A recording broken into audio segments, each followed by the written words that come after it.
When I was a kid, I used to think that pork chops and karate chops were the same thing. I thought they were both pork chops.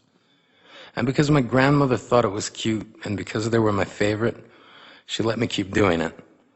Not really a big deal. One day, before I realized fat kids are not designed to climb trees, I fell out of a tree and bruised the right side of my body. I didn't want to tell my grandmother about it because I was scared I'd get in trouble for playing somewhere I shouldn't have been. A few days later, the gym teacher noticed the bruise and I got sent to the principal's office. From there, I was sent to another small room with a really nice lady who asked me all kinds of questions about my life at home. I saw no reason to lie. As far as I was concerned, life was pretty good. I told her whenever I'm sad, my grandmother gives me karate chops.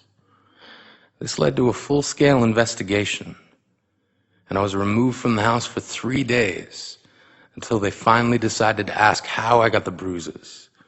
News of this silly little story quickly spread through the school, and I earned my first nickname, Pork Chop.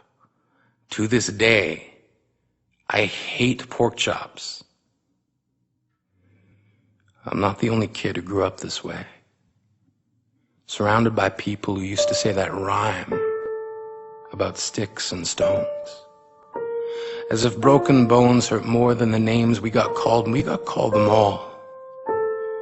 So we grew up believing no one would ever fall in love with us, that we'd be lonely forever, that we'd never meet someone to make us feel like the sun was something they built for us in their tool shed. So broken heartstrings bled the blues as we tried to empty ourselves so we would feel nothing. Don't tell me that hurts less than a broken bone. That an ingrown life is something surgeons can cut away, that there's no way for it to metastasize, it does. She was 8 years old. Our first day of grade 3 when she got called ugly. We both got moved to the back of class so we would stop getting bombarded by spitballs. But the school halls were a battleground where we found ourselves outnumbered day after wretched day. We used to stay inside for recess because outside was worse. Outside we'd have to rehearse running away or learn to stay still like statues, giving no clues that we were there in grade 5. They taped a sign to the front of her desk that read, "Beware of dog."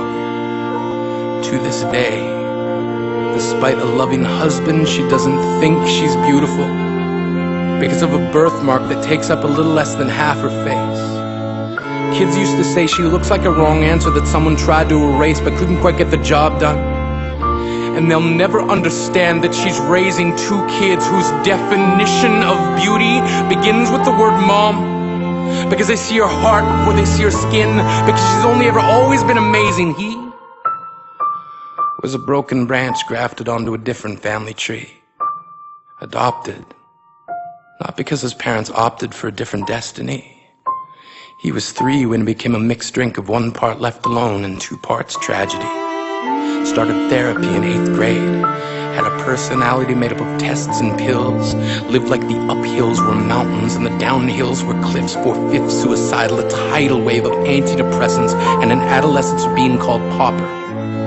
1 part because of the pills, 99 parts because of the cruelty. He tried to kill himself in grade 10 when a kid who could still go home to mom and dad had the audacity to tell him, "Get over it." As if depression is something that can be remedied by any of the contents found in a first aid kit. To this day, he is a stick of TNT lit from both ends. Could describe to you in detail the way the sky bends in the moments before it's about to fall.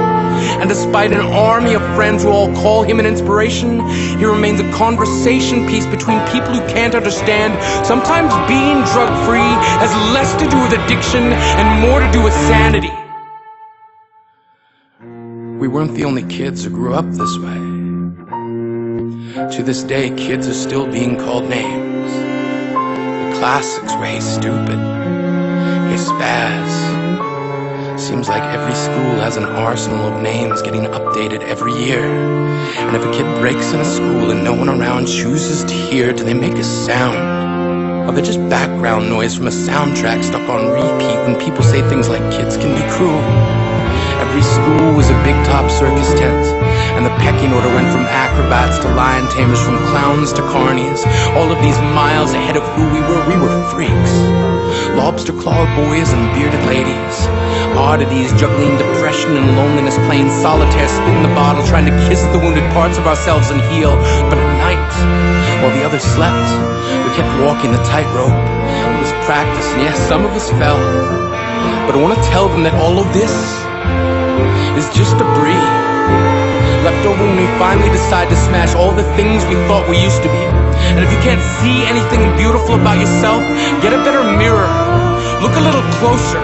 Stare a little longer. Because there's something inside you that made you keep trying despite everyone who told you to quit. You built a cast around your broken heart and signed it yourself. You signed it. They were raw. Because maybe you didn't belong to a group or a clique. Maybe they decided to pick you last for basketball or everything. Maybe you used to bring bruises and broken teeth to show and tell but never told. Because how can you hold your ground if everyone around you wants to bury you beneath it? You have to believe that they were raw. They have to be wrong. Why else would we still be here? We grew up learning to cheer on the underdog because we see ourselves in them. We stem from a root planted in the belief that we are not what we were called. We are not abandoned cars stalled out and sitting empty on some highway. And if in some way we are, don't worry. We only got out to walk and get gas. We are graduating members from the class of we made it. Not the faded echoes of voices crying out names will never hurt me. Of course, they did.